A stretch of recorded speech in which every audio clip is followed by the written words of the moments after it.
అందరికీ నమస్కారం. నా పేరు రమ. నీ ప్రేమ కోసం 50వ భాగం. రచయిత శ్వేత సాయి గారు. ఫ్రెండ్స్, కథ చదవడం స్టార్ట్ చేసిన వెంటనే వీడియోకి ఒక లైక్ చేయండి. హైప్ కనిపిస్తే ప్రెస్ చేయండి. శ్వేతని అనుని మనమిద్దరం బాధ పెట్టినంతగా ఎవరూ బాధ పెట్టి ఉండరేమోనమ్మా అంటాడు కార్తీక్. ఎవరి రూమ్లోకి వాళ్ళు వెళ్ళి అదే ఆలోచిస్తుంటారు. ఆ రోజు బాగా టైర్డ్ అయి ఇంటికి వచ్చిన అనుకి ఎవరి రూమ్లో వాళ్ళు చాలా డల్గా కూర్చున్న సుమిత్ర గారు కార్తీక్ని చూసి ఏమైంది వీళ్ళకి అని అనుకుని తన పనుల్ని మళ్ళీ మొదలు పెడుతుంది. అలాగే కాస్త ఓపిక తెచ్చుకొని వంట కూడా చేసేసి హాల్లో సోఫాలో వచ్చి కూర్చుంటుంది అను. శ్వేత ఆలోచనలోనే నిద్రపోయిన కార్తీక్ ఒక్కసారిగా అను కళ్ళ ముందు కనిపించగానే మెలకు వచ్చి టైం చూస్తే 8 గంటలు అవుతుంది. అను అను ఎక్కడుందో, నేనేంటి ఇలా పనుకున్నాను చ అని అనుకుని బెడ్రూమ్లో నుండి బయటకు వెళ్తాడు. అక్కడ ఎవరూ కూడా లేకపోవడంతో సుమిత్ర గారి రూమ్లోకి వెళ్ళి అమ్మా అను రాలేదా ఇంకా అని అంటాడు. ఏమోరా, నేను బయటికి రాలేదు కార్తీక్, పద చూద్దాము అని ఇద్దరూ బయటికి వెళ్తే అక్కడే సోఫాలో పడుకొని నిద్రపోతూ ఉన్న అను కనిపిస్తుంది. ఇద్దరికీ చాలా జాలి వేస్తుంది. ఒకరినొకరు చూసుకుంటారు. ఏంట్రా దానికి బాధ, ఇకపైన అను బాధపడితే నేను చూడలేను కార్తీక్, త్వరగా నీ ప్రేమ విషయం చెప్పే అంటారు. అలాగే అని కార్తీక్ అను దగ్గరికి వెళ్తే సుమిత్ర గారు కిచెన్లోకి వెళ్తారు. అక్కడ అన్ని పనులు చేసేసి ఉంటాయి. వంట కూడా చేసింది ఈ పిల్ల. అంతలోనే ఒక్కసారి నాది అనుకుంటే ఆ బంధాన్ని అస్సలు వదులుకోవు, బాధ్యత మరవవు కదా అను, ఎవరిని బాధ పెట్టకుండా అంతా నువ్వే భరిస్తావు అని అనుకుంటారు. ఇక్కడ కార్తీక్ అను దగ్గరికి వెళ్ళి పిచ్చిదానా, అన్ని పనులు చేసి అలసిపోయావా, సారీరా, ఈరోజు నీ గురించే ఆలోచించలేదు అని అను నెక్ దగ్గర చున్నీ పక్కకి అని నెక్ దగ్గర కాలిన గాయం తగ్గిందో లేదో అని చూస్తాడు. ర్యాష్ తగ్గిపోవడంతో కాస్త సంతృప్తి చెందుతాడు కార్తీక్. ఇంతలోనే వచ్చి పనంతా చేసిందిరా అని అంటారు సుమిత్ర గారు. ఇంత ఓపిక ఎలా ఉంటుందమ్మా తనకి, ఆఫీస్లో కూడా ఇంతే గంతులేస్తోంది, తెగ వర్క్ అని అంటూ ఇకపైన లేదులే, ఆ అవకాశం రేపటి నుంచి చెప్తాను, నీ కోడలు పని అని అంటాడు కార్తీక్. సుమిత్ర గారు నవ్వుకొని అను అని తనని నిద్రలేపుతారు. ఏంటను ఇక్కడ పడుకున్నావు అని అడుగుతారు. అది అత్తయ్య, ఊరికి అలా కూర్చున్నా నిద్ర పట్టేసింది అని అంటుంది అను. సరే పద భోజనం చేద్దాము అని అంటే గబగబా లేచి అన్నీ సర్దుతుంది. ముగ్గురు కలిసి భోజనం చేస్తారు. ఎందుకో ఇద్దరూ చాలా డల్గా ఉన్నారని అనుకుంటుంది అను. మనసులో ఏమై ఉంటుంది, ఎలా నవ్వించాలి వీళ్ళని అని ఆలోచిస్తూ అందరూ తినేసాగా అను అవి కిచెన్లో సర్దుతూ ఉంటే నేను చేస్తాను నువ్వు వెళ్ళు అని అంటారు సుమిత్ర గారు. పర్లేదత్తయ్యా అని అంటే ఏయ్ వెళ్ళు అని చెప్పాను కదా అని అంటారు. అను సైలెంట్గా వెళ్ళి స్నూపీకి ఫుడ్ పెట్టి హాల్లో కార్తీక్ టీవీ చూస్తూ ఉంటే అక్కడ కూర్చొని లిల్లీకి కాల్ చేస్తుంది. ఫుడ్ తిన్నాక స్నూపీ అను మీదకి వెళ్ళిపోతుంది. ఒక 10 నిమిషాలకి లిల్లీ వస్తుంది. హాయ్ వదిన, ఏం చేస్తున్నారు అని అంటుంది. ఏమీ లేదు, నువ్వు ఈరోజు లేట్గా వచ్చావా ఏంటి అని అడుగుతుంది. ఈరోజు కాస్త ఫ్రెండ్స్ అందరం కలిసి బయటకు వెళ్ళాం వదిన అని అంటుంది లిల్లీ. వదిన తెలుసా ఈరోజు ఏమైందో, కాలేజీలో మా సార్ క్లాస్ చెప్తూ ఉంటే అసలు అందరం మామూలుగా ఆడుకోలేదు. ఆయన కాస్త పొట్టిగా ఉంటారు, చాలా సిన్సియర్గా ఆయన క్లాస్ చెప్తూ ఉంటే ఆయన అటు తిరగగానే పొట్టి అని అంటారు. మళ్ళీ ఇటు తిరిగేసరికి అందరం బుక్స్ చూస్తూ ఉంటాము, మళ్ళీ అటు తిరిగి సమ్స్ చెప్తూ ఉంటే మళ్ళీ అలాగే అంటున్నారు. కాసేపు ఆయన్ని మామూలుగా ఆడుకోలేదు అని చాలా యాంగ్జైటీతో చెప్తూ ఉంటుంది లిల్లీ. అవునా అని అను వింటూ ఉంటుంది. ఇంకా అక్కడ జరిగిన జోక్స్ అన్నీ కూడా తనకు చెప్తూ ఉంటే అను తెగ నవ్వుతుంది. అప్పుడే కిచెన్లో నుంచి బయటకు వచ్చిన సుమిత్ర గారు అను నవ్వుతూ ఉండడం చూసి అలాగే చూస్తూ ఉంటారు. కార్తీక్ కూడా నువ్వు ఇలా నవ్వుతూ ఉండు అమ్మడు, చాలు నాకు అని అనుకుంటారు తన మనసులో. ఇంతకీ అను లిల్లీని ఆపి సరే సరదాగా అయితే ఏదైనా ఓకే, కానీ ఎవరిని ఎప్పుడు వాళ్ళ లోపాన్ని వేలెత్తి చూపించకూడదు లిల్లీ, అందులోనూ లెక్చరర్ని అస్సలు అనకూడదు. వాళ్ళు ఎప్పుడూ మనకి పాఠాలు నేర్పే గురువులు, వాళ్ళకి మనం ఎలా బ్రతకాలో నేర్పుతారు, అందరితో ఎలా మెదగాలో కూడా చెప్తారు. మనల్ని కూర్చోబెట్టి వాళ్ళ నుంచొని పాఠాలు చెప్పి చివరి వరకు అక్కడే నిలబడి ఉంటారు. కానీ మనం ఎక్కడికో ఎగిరిపోతాము. అందుకే మనం ఎంత పెద్దవాళ్ళైనా సరే వాళ్ళని ఎప్పటికీ కూడా మర్చిపోకూడదు. వాళ్ళకి ఇచ్చే గౌరవం వాళ్ళకి ఇచ్చే గౌరవం తగ్గకూడదు అని అంటుంది. అలాగే వదిన, ఇంకెప్పుడు ఇలా చేయము, రేపే వెళ్ళి ఆయనకి సారీ చెప్తాను అంటుంది మా మంచి లిల్లీ అని. ఇద్దరూ నవ్వుకుంటారు. స్నూపీ వస్తే స్నూపీతో కాసేపు ఆడుతూ వీళ్ళు మాట్లాడుకుంటూ ఉంటారు. ఇంతలో హరిప్రసాద్ గారు అక్కడికి వస్తే ఆయనకి సుమిత్ర గారు భోజనం వడ్డిస్తారు. రేపు నేను సుమిత్ర గుడికి వెళ్తున్నాము, నువ్వు వస్తావా కార్తీక్ అని అంటే, కార్తీక్ రాను అన్నాక అనుని అడిగితే తను కూడా రానని అంటుంది. సరేలే అని భోజనం చేసి వాళ్ళు లోపలికి వెళ్ళిపోతారు. ఆ తర్వాత కార్తీక్ తన రూమ్లోకి వెళ్తే లిల్లీ వెళ్ళాక వచ్చి స్నూపీని పడుకోబెట్టి తను కూడా పడుకుంటుంది. అను దివ్యతో మాట్లాడదామని బాల్కనీలోకి వెళ్ళి కాల్ చేస్తుంది. దివ్యతో లక్ష్మి గారితో కాసేపు మాట్లాడి ఎందుకో దివ్య డల్గా ఉంది, రేపు ఒకసారి తనని కలవాలి అని అనుకొని వెళ్ళి పడుకుంటుంది. తర్వాత రోజు మార్నింగ్ కార్తీక్ అనుకి ఏం సర్ప్రైజ్ ఇవ్వాలా అని ఆలోచిస్తూ ఉంటాడు. అను లేచేసరికి సుమిత్ర గారు హరిప్రసాద్ గారు ఇద్దరూ కూడా రెడీ అయిపోతారు. అత్తయ్య మీరు అప్పుడే రెడీ అయిపోయారా, నేను ఇప్పుడే కాఫీ చేసి తీసుకొని వస్తాను అని అంటూ అను వెళ్ళబోతూ ఉంది. అను కాఫీ తెస్తే అది తాగి ఇద్దరు బయలుదేరుతారు. ఇంకా అను టిఫిన్ రెడీ చేస్తుంటే కార్తీక్ వంటగదిలోకి వస్తాడు. సడన్గా కార్తీక్ రావడంతో అను షాక్ అయ్యి వెంటనే కాఫీ కావాలా అని అంటుంది. కాఫీ నేను పెడతాను ఈరోజు, నువ్వు తాగు అని అంటాడు కార్తీక్. అను అయితే షాక్ అవుతుంది. వద్దు కార్తీక్, నేను పెడతాను కదా, నేను తీసుకొస్తానులే, నువ్వు వెళ్ళి కూర్చో అని అంటే, కాదు ఈరోజు నేనే కాఫీ పెడతాను, నువ్వు తాగాల్సిందే అని అంటాడు కార్తీక్. కార్తీక్ కాఫీ పెట్టి అనుకి ఇస్తే అను తాగుతుంది. చాలా బాగుంది అని అంటూ తాగుతుంది. నీకు కాఫీ పెట్టడం వచ్చా కార్తీక్? ఎంత బాగుందో తెలుసా, నాకు చాలా బాగా నచ్చింది. అమ్మ కాఫీ తర్వాత నీ కాఫీయే నాకు చాలా చాలా బాగా నచ్చింది అని అంటుంది అను. కార్తీక్ తనకు కాఫీ పెట్టేయడం అనుకి చాలా షాక్గా ఉంటుంది, కానీ చాలా సంతోషంగా కూడా ఉంది. నాతో నువ్వు ఎప్పుడు ఇలాగే ఉండిపోతే ఎంత బాగుంటుందో కార్తీక్. ఆ రోజంతా అనుతో టైం స్పెండ్ చేయాలని అనుకుంటాడు కార్తీక్. ఇద్దరూ కలిసి టిఫిన్ తింటారు. చాలా చిన్న విషయమైనా అనుకి అది ఎందుకో చాలా సంతోషంగా అనిపిస్తూ ఉంటుంది. నీతో ఇలాంటి చిన్న చిన్న జ్ఞాపకాలు నాకు దక్కే గొప్ప వరాలు, నాతో జీవితాంతం ఉండే మధుర క్షణాలు. కార్తీక్ అనుని గమనిస్తూనే ఉంటాడు. ఇంతలో ఏదో కాల్ వస్తే తను మాట్లాడుతూ ఉంటాడు.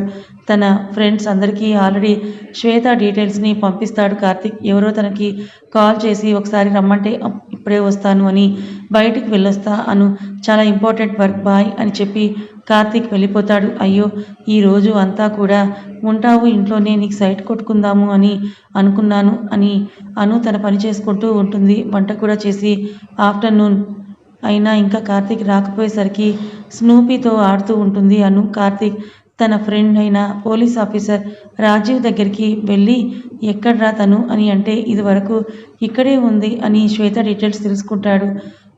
అవునరా, తను ఒక 4 రోజులు ఇక్కడే అద్దెకి ఉందట, కానీ ఎందుకో వెళ్ళిపోయిందని అంటాడు. ఇప్పుడు తను ఒక స్లమ్ ఏరియాలో ఉంటుందని తెలిసింది, అక్కడికి వెళ్దామని అంటాడు రాజీవ్. ఇద్దరూ కలిసి అక్కడికి బైక్ మీద వెళ్ళబోతుంటే రాజీవ్కి ఏదో కాల్ వచ్చి, సార్ త్వరగా రండి అని అంటే, చాలా ఇంపార్టెంట్ వర్క్ ఉందిరా, లొకేషన్ నీకు పెట్టాను, నువ్వు వెళ్తావా అక్కడికి అని అంటే, అలాగేరా థ్యాంక్స్ అని కార్తీక్ అంటే, అదే మరి థ్యాంక్స్ చెప్పి నన్ను దూరం చేయకొని అంటాడు రాజీవ్. ఇంకా కార్తీక్ ఒక్కడే అక్కడికి వెళ్తాడు. అక్కడ చాలా చిన్న సందులు ఉండడంతో బైక్ ఆపి నడుచుకుంటూ వెళ్తాడు. అటు వెళ్ళి లొకేషన్లో ఉన్న అడ్రస్లో అడిగితే అక్కడ వాళ్ళు నాకు తెలియదు అనడంతో వెళ్ళిపోతూ ఉంటే ఒక 6-7 ఏళ్ల పిల్లాడు కనిపిస్తాడు. అతన్ని అడిగితే, అక్క శ్వేత అక్క, మీకు ఎలా తెలుసు? నాకు చాలా ఇష్టం తనంటే, నాకు చాలా చాక్లెట్స్ కొనిపెట్టింది, నాతో ఆడుకునేది కూడా అని అంటూ తను ఉన్న ఇల్లు చూపిస్తే అటు వెళ్ళి, ఇక్కడైనా ఉండేది, ఇప్పుడు లేదు వెళ్ళిపోయింది అని అంటాడు ఆ కుర్రోడు. అదేంటి, ఎక్కడికి వెళ్ళిందో అని అంటే, ఏమో తెలీదు, నాతో బాగా ఆడేది కానీ ఎప్పుడూ ఏడుస్తూ ఉండేది, నేను వెళ్ళగానే ఏడు పాపేసి నాతో ఆడుకునేది, అక్క చాలా మంచిది సార్, కానీ ఒకరోజు చెప్పకుండా వెళ్ళిపోయిందని ఏడుస్తాడు ఆ పిల్లవాడు. ఊరుకో, ఏంటిది ఏడవకరా, అక్కని ఎలాగైనా నేను తీసుకొస్తాను సరేనా, నువ్వు ఇలా ఏడిస్తే నీ శ్వేత అక్క బాధపడుతుంది కదా, తను మళ్ళీ ఇక్కడికి వస్తే నాకు కాల్ చేయని తన నెంబర్ ఇచ్చి వెళ్తాడు కార్తీక్. దారిలో వెళ్తూ ఉంటే కార్తీక్కి అను కాల్ చేస్తుంది. అది చూసిన కార్తీక్ పెదవుల మీదకి నవ్వు వస్తుంది. అలా లిఫ్ట్ చేద్దాం అనుకునే లోపే ఎవరో ఆ ఫోన్ని లాక్కునేసరికి వెనక్కి చూస్తాడు. ఒక అబ్బాయి ఆ ఫోన్ లాక్కొని పారిపోతూ ఉంటే అతని వెనకే వెళ్తాడు కార్తిక్. అను కాల్ చేస్తూనే ఉంటుంది. ఆ అబ్బాయి వెనకే వెళ్తాడు కార్తిక్. వాడిని పట్టుకునే లోపే ఆ ఫోన్ పక్కనే ఉన్న ఇంకొకరికి విసిరేస్తాడు. అలా ఇద్దరు ముగ్గురు ఉంది ఆ కార్తిక్ని ఆడుకుంటూ ఉంటారు. అను మాత్రం కాల్స్ చేస్తూనే ఉంటుంది. ఎందుకని ఎన్నిసార్లు చేస్తుంది అనే టెన్షన్ పెరిగిపోతుంటుంది కార్తిక్కి. ఒక్కసారి నన్ను ఆ కాల్ మాట్లాడనివ్వండిరా, ఆ తర్వాత ఫోన్ ఇచ్చేస్తాను మీకే అని అంటాడు కార్తిక్. వాళ్ళైనా ఇవ్వరు. కార్తిక్కి కోపం ఇంకా వచ్చి వాళ్ళని బాగా కొట్టి ఫోన్ లాక్కుంటాడు. ఈ గ్యాప్లో అది కింద పడి పగిలిపోతుంది. అనుకి కాల్ చేద్దామంటే కలవదు. ఇంతలో ఒకడు లేచి కార్తిక్ని కత్తితో పొడవబోతూ ఉంటే ఒక్కసారిగా అది చూసి పక్కకి తప్పుకుంటాడు. కానీ తనకి తగులుతూ వెళ్ళడంతో కాస్త పొడుచుకుంటుంది కార్తిక్కి. అప్పుడే అక్కడికి వచ్చిన రాజు వాడిని కొట్టి కార్తిక్ని తీసుకొని అక్కడి నుంచి వెళ్ళిపోతాడు. బ్లడ్ కారుతున్నా కూడా అదేమీ పట్టించుకోకుండా అనుకి కాల్ చేయడానికే చూస్తాడు. కానీ ఫోన్ అసలు ఆనే అవ్వదు. ఒరే ఒకసారి నీ మొబైల్ ఇవ్వు అని అందులో నుంచి అనుకి కాల్ చేస్తే నాట్ రీచబుల్ అని వస్తుంటుంది.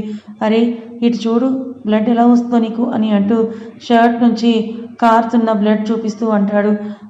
ఉండరా అను చేసింది ఇప్పుడు నాట్ రీచబుల్ అని వస్తుంది అంటాడు. ఏయ్ ముందు ఇటు కూర్చో అని షర్ట్ తీసేసి బాగానే గాయం అయ్యిందని ఒక క్లినిక్కి తీసుకొని వెళ్ళి అక్కడ ఫస్ట్ ఎయిడ్ చేస్తాడు రాజు. కానీ కార్తిక్ కంటిన్యూస్గా అనుకి కాల్ చేస్తూనే ఉంటాడు. చాలా కంగారుగా అనిపిస్తుంది కార్తిక్కి. అసలు ఎంత పెయిన్ ఉన్నా కూడా ఏమీ పట్టించుకోడు కార్తిక్. తన ఆలోచన అంతా కూడా అను మీదే ఉంటుంది. ఇంకా ఇంటికి వెళ్తాన్రా అని ఇంటికి వెళ్తాడు. ఇంటికి వెళ్ళి చాలా స్పీడ్గా అను దగ్గరికి వెళ్తే డైనింగ్ టేబుల్ దగ్గరే అను కూర్చొని ఒక్కసారిగా లేచి కాల్ చేస్తే లిఫ్ట్ చేయవా? ఎన్నిసార్లు చేశానో తెలుసా? ఒక్కసారైనా లిఫ్ట్ చేయాలని అనిపించలేదా? అను కళ్ళల్లో కన్నీళ్లు కార్తీక్ని ఇంకా భయపడతాయి. అరే అన్నిసార్లు ఎందుకు చేస్తున్నారని ఒక్కసారైనా లిఫ్ట్ చేసి అడగాలి కదా. అయినా నా పిచ్చి. కానీ అసలు మీరు నా నెంబర్ని దగ్గర ఎందుకు ఉంటుందిలే, నాదిలే తప్పు కార్తీక్. నిన్ను ఎందుకు అనాలి ఆలోచన లేకుండా నీకు చేశాను కదా. ఏమైందిరా ఎందుకు అన్నిసార్లు చేశావు అని అంటాడు. ఏమీ లేదు, నాకు ఇక్కడ ఉండాలని లేదు, వెళ్తున్నా బాయ్ అని వెళ్ళిపోతుంటే ఏమైందిరా చెప్పు ప్లీజ్ అని అంటాడు కార్తీక్. ఏమీ లేదు కార్తీక్, ఎక్కడికి పారిపోన్లే, ఎక్కడికి వెళ్ళినా రాత్రికి ఇంటికే వచ్చి చేస్తా అని ఆగకుండా వెళ్ళిపోతుంది. కార్తీక్ దెబ్బనే చూడదు అను. ఏమైంది అమ్మడు, ఎందుకు ఇలా చేస్తున్నావు అని ఆలోచిస్తాడు కార్తీక్. అను మాత్రం బయటికి వెళ్ళి ఏదో బస్సు ఎక్కుతుంది. ఎందుకు వెళ్తుందో ఎక్కడికి వెళ్తుందో తెలియకుండా వెళ్తుంది. కాసేపటికి సుమిత్ర హరిగారు కూడా వస్తారు. కార్తీక్ హాల్లో సోఫాలో పడుకోవడం చూసి ఏమైంది వీడు ఇక్కడ పడుకున్నాడు, అది కూడా ఈ టైంలో అని లేవబోతూ ఉంటే వద్దులే పడుకోనివ్వండి అని అంటారు సుమిత్ర గారు. ఆవిడ కిచెన్లోకి వెళ్ళి అక్కడ వండిన వంటంతా కూడా అక్కడే ఉండేసరికి అను ఎక్కడ ఉందా అని కార్తీక్ రూమ్లోకి వెళ్ళి చూస్తే అను ఎక్కడా కనిపించదు. ఏమైందిరా అని కార్తీక్ నిద్ర లేపితే నాకు పనుండి బయటకు వెళ్ళాను. అను నాకు చాలాసార్లు కాల్ చేసింది, నేను లిఫ్ట్ చేయలేదు. వచ్చాక ఏమైందనంటే తను చెప్పలేదు, బయటికి వెళ్ళొస్తా అని వెళ్ళింది. అదేంట్రా నువ్వెందుకు వెళ్ళనిచ్చావుతానని అని అంటూ తలదించిన ఆవిడికి కార్తీక్ అయినా గాయం కనిపిస్తుంది. కార్తీక్ ఏమైంది, ఈ దెబ్బ ఏంటి, అయ్యో ఎంత బ్లడ్ పోయిందో, ఈ కట్టేంటి, అసలు ఏం జరిగిందిరా చెప్తావా లేదా అని అంటూ సుమిత్ర గారు వరుసగా ప్రశ్నలు వేస్తూ ఉంటారు. ఏమైందిరా అని హరిప్రసాద్ గారు అడుగుతారు. బయటకు వెళ్ళాను, ఒకళ్ళు నా ఫోన్ కొట్టేపోయి నన్ను కొట్టాడని అంటాడు. అక్కడ తగిలింది, సరే పద ముందు హాస్పిటల్కి వెళ్దాం అని అంటారు హరిప్రసాద్ గారు. నాకు బాగానే ఉంది, ఇప్పుడు పర్వాలేదని అంటారు.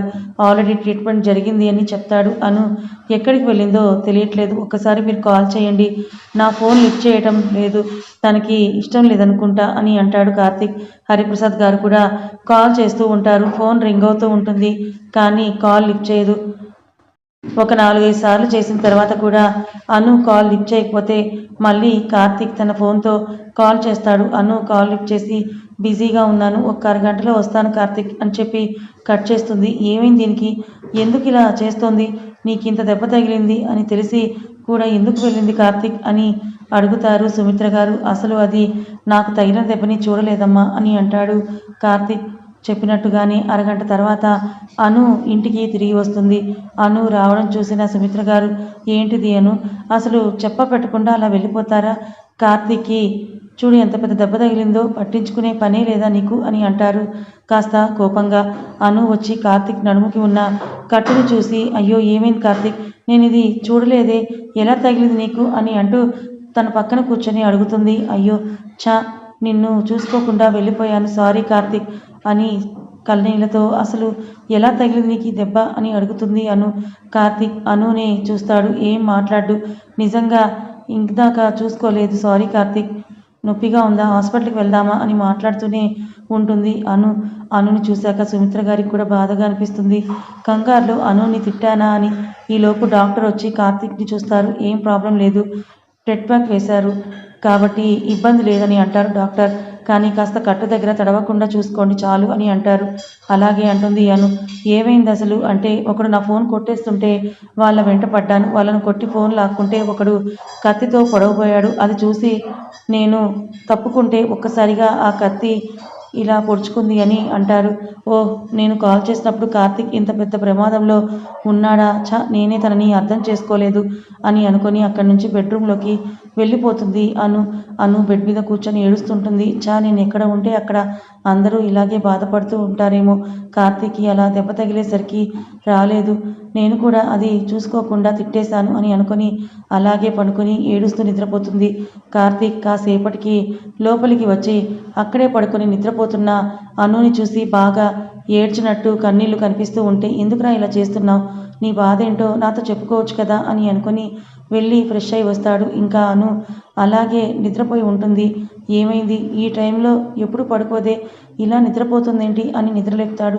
అను నెమ్మదిగా నిద్రలేచి కార్తీక్ని చూసి, నీకు ఇంత పెద్ద దెబ్బ తగిలిందని నేను చూడలేదు, ఇప్పుడు ఎలా ఉందిరా నీకు, బాగా నొప్పిగా ఉందా, నువ్వు స్నానం చేసావా, ఈ కట్టు తడవచ్చో లేదో అని ఆ దెబ్బని తన చేత్తో తడుముతుంది.